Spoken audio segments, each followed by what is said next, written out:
Can I ask on Sure. Obama? Yeah, so King Burwell, we're working on a contingency plan for states like ours that could lose. Can you give us a little detail? Yeah, I will when I have it written. I'll give it to you. I'm negotiating with 5 other people right now, 3 senators and 2 other House members. The Ways and Means Committee, Commerce Committee, and Education and Workforce Committee are the 3 healthcare committees in the House. Senate Finance and Senate Health, Education, Labor, and Pension Committee, I think that's what they're called, are the 2 Senate committees. So we're negotiating together, putting together a contingency plan, and we're in the final stages of doing that. We will put together a contingency plan for King versus Burwell, and we have to have it ready to go come June. If the ruling sides with King, we will have a contingency plan for the states that have this ruling affecting them. We have to, I think. And so I will ultimately put out a long-term, here's what you replace Obamacare with fully. But in the meantime, I think we have to deal with this fact that 36 states could have the law struck down in their states.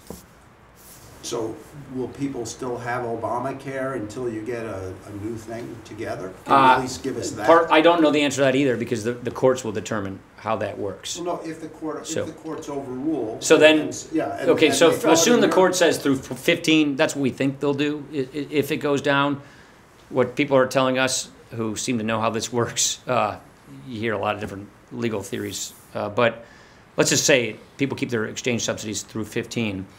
We, in Congress, will be offering an alternative for 16.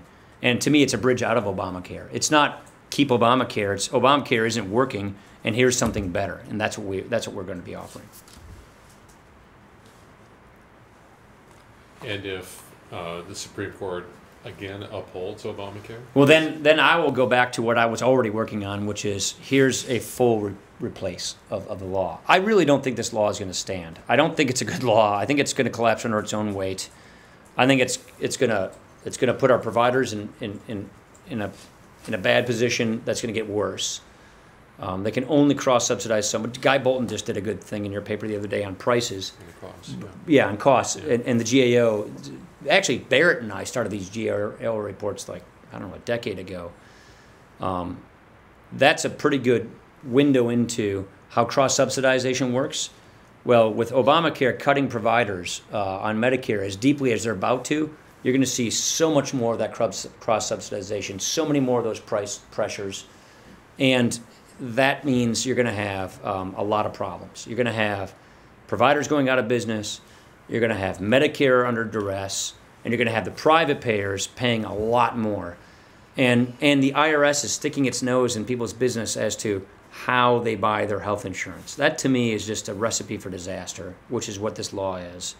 And so I believe we can have a system in America where people can get affordable health care no matter who they are, no matter how much money they make, or no matter what their health condition is, without this costly government takeover. And so what we ought to do, if we don't like this law, is say how we would do it differently, and that's what I intend on doing.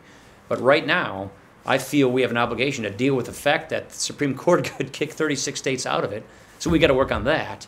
No matter which way it goes, then I want to get working on, here's what we should replace it with. Elect us in 2016, and this is what we'll do. And that's what I'd like to do.